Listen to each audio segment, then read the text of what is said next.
My name is Emmerich Bosson.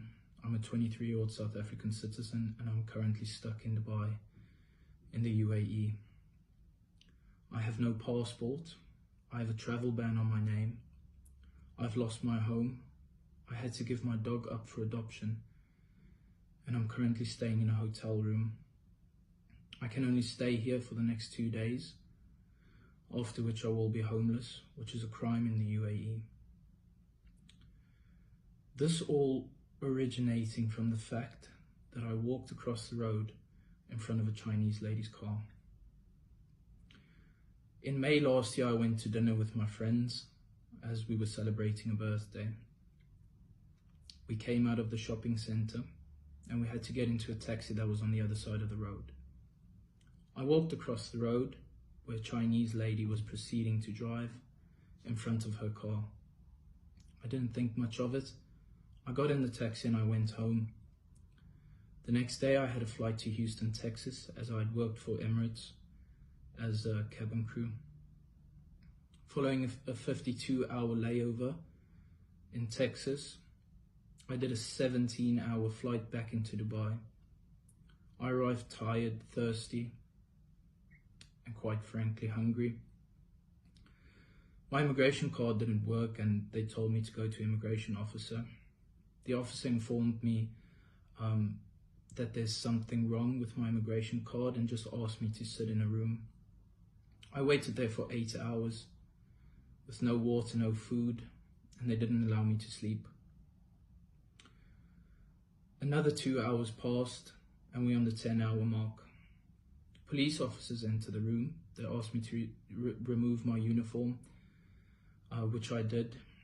They put my hands behind my back, cuffs on my wrists, and walked me to the place of work, to an unmarked van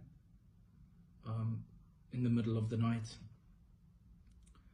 I sat in this van for about an hour or so with actual hardened criminals that have just been arrested at the airport, extremely afraid, crying most of the time. When I arrived at the police station, the police only spoke Arabic. They typed on the computer a lot, and when they were done, they looked up at me and said, "Sign on the digital pad." When I asked why, they just insisted for me to sign.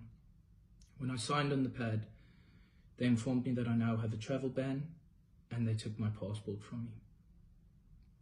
They told me to please leave the police station, as loitering is a crime as well. As I was kicked out of the police station, I stood outside with my phone dead, my suitcases left in Emirates HQ, and no cash on hand. I had to walk 2 kilometers to find a taxi to charge my phone to go home.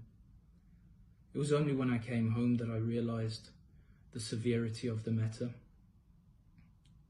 Since May last year, following this incident, I have been under extreme amounts of stress, both emotionally, physically and financially.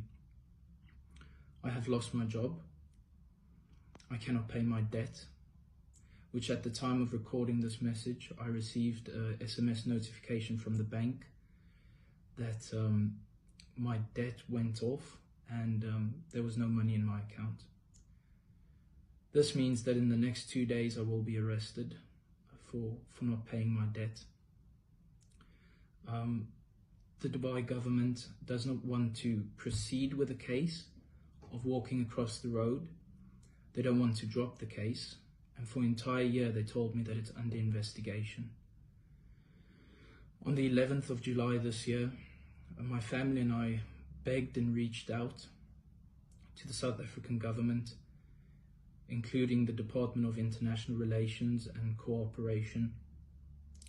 We've reached out to members of Parliament, including Dr. Leon Schneiber, who is our Minister of Home Affairs, Emma Powell, who's our Deputy General of International Affairs, Mr. Tepo Labona, who's our Attorney General of the Consulate in Dubai, Clayson Monyela, who's our Deputy Consulate General, and Ms. Veronica Loving, who's our Head of Immigration. I've received no help. most of these people have blocked my family on WhatsApp and refused to even speak with us because it's too much trouble. It's not hard to remove a travel ban, and it's not hard for me to go home. The situation is getting worse day by day, and I just don't see any light at the end of the tunnel anymore. Over the next 2 days, my resources will completely go depleted. I will be without food, without a place to stay, and I'll be on the street. I'll have no means of contacting my family as I wouldn't have Wi-Fi. It's just a dire situation. I miss my home. I miss my country. I miss my family. I just want to go home. There has to be a way. Someone has to know something. Because God knows I've tried everything. Hopefully out there's someone that knows what to do, or even can help by the smallest way possible. I thank you for your time and listening, and hopefully this can be settled for once and for all. Thank you.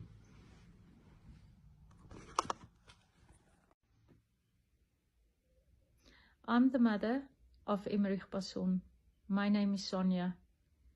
We have tried everything from our side to escalate it as a family from the South African side to Parliament. We have gone several routes. I've gone to the local council. I've escalated it to the Minister of Foreign Affairs, Mr. Leon Schreiber. On the 11th of July, I had a discussion with him. He advised that the Consulate General in Dubai will have a meeting with us on the 18th of July. On the 18th of July, I had a meeting, me and my son Emmerich. We had a meeting with the Consulate General in which he undertook to get the travel ban lifted. Since the 18th of July, on the 23rd, we have not heard anything from the Consulate General, in which he replied he was traveling to India and he was not available. When we spoke to him on the 23rd of July, he said that there is nothing he can do from his side. He tried to intervene via the head of police, which is not the right person to intervene, where a case is already sitting with the prosecution. And then after that, he said he can't help us anymore. I could not just leave my son like that. I had to escalate it through another channel. I went through the DA, and I got hold of Emma Powell, which is the deputy minister for Internal Affairs. She promised, and she put out an email that she will get someone to help us. She communicated with Clayson Moniela, which is the spokesperson for DIRCO, and in his reply on the email, he promised that he would get in contact with the Consulate General as well as intervene to get law advisors for my son. Up to date, we are still sitting with no feedback from the spokesperson of DIRCO. Yesterday, I had a call from Mr. Labona, which is the Consulate General. He had the same response as he had on the 18th of July when we had a face-to-face meeting with him. He said that he will intervene and try and lift and get the travel ban lifted. He also promised that he would get back to us as a family and give us feedback last night, which was not forthcoming. This morning at 6 o'clock, I put out a WhatsApp to him, asking him what is happening and following up. To date, I have not had any reply from the South African government, from the consulate, from the Home Affairs Minister, from Immigration. All the emails has stopped. All communication has been blocked. There is nothing coming forth. Meanwhile, my son has 2 days. Then he is destitute. He does not have food.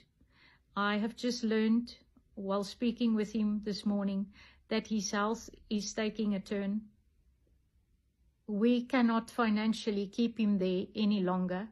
We have started a fundraiser, and there is just so much you can do, and you have to get someone to intervene in a situation like this. And the ambassador, the president, the Minister of Foreign Affairs, I am urging you and I am asking you to please come to our rescue and help us in this matter. This is a South African citizen, and this is my son.